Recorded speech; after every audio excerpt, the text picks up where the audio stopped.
আমাদের 7 দিন সময় আসবে দুয়ারে এমপি এমএলএ কে হাজির করে যাচ্ছে। আমার অফিসে আছে, আপনারা গেলেই তো সিগনেচার হয়ে যায়। কার কাছ থেকে পয়সা লাগছে ভাই?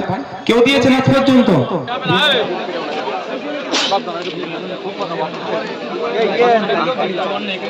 মফিজুল এ কোথায় গেল?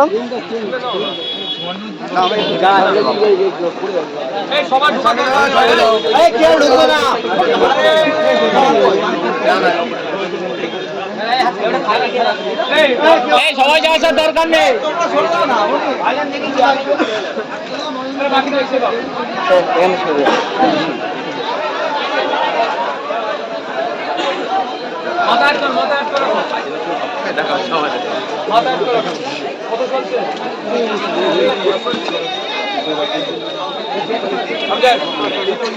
যখন আমি ওয়াকাফ পার্টি উদ্ধারের কথা বলছি, যখন আনিসকে কেন হত্যা করা হলো তার জবাব চাইছি, যখন আমি বলছি ভক্তের মতো কাণ্ড ঘটলো কেন জবাব দাও, যখন দুর্গাহাটির মতো কাণ্ড ঘটলো জবাব দাও, তখনই নওশাদ সিদ্দিকী হয়ে যাচ্ছে মুসলমান বিজেপির দালাল।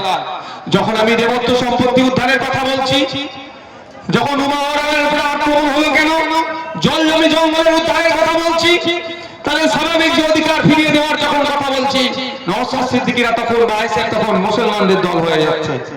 যাবো কোথায়? মানুষের যে কথা বলছি বলি আমি কখনো বিজেপির দালাল, আবার কখনো মুসলমানদের দল হয়ে যাচ্ছি। তাই বন্ধুগণ, আপনাদের উদ্দেশ্যে বলবো, আপনারা যদি আমাদেরকে সুযোগ দেন, আমাদের যদি সাথে থাকেন। আজকাল দেখছি না দুয়ারে কি হচ্ছে, দুয়ারে সরকার হচ্ছে তো, আপনারা অপেক্ষা করুন, একটু ধৈর্য ধরুন। আমাদের 7 দিন সময় আসবে দুয়ারে এমপি এমএলএ কে হাজির করে দেবো। শাসকের সময় আসবে, আপনার এমপি আপনার এখানে দুয়ারে চলে আসবে, আপনার এমএলএ তো আসে আপনার দুয়ারে।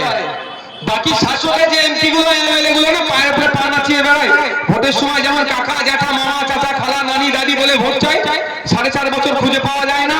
সময় আসছে 5 বছর তাদেরকে আপনাদের কাছে হাজির করাবো, আপনারা যদি আমাদের একটু সাথ দেন।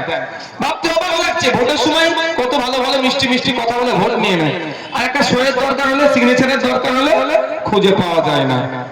500,000 টাকা না দিলে সিগনেচার পাওয়া যায় না। এই তো আমি আছি বা আমার অফিসে আছে, আপনারা গেলেই তো সিগনেচার হয়ে যায়। কার কাছ থেকে পয়সা লাগছে ভাই?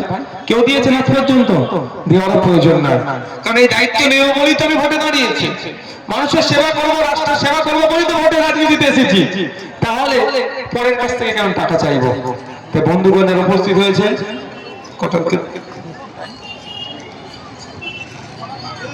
সবাই আসলে আবার বলবো কথা। সকলে ভালো থাকবেন, সুস্থ থাকবেন।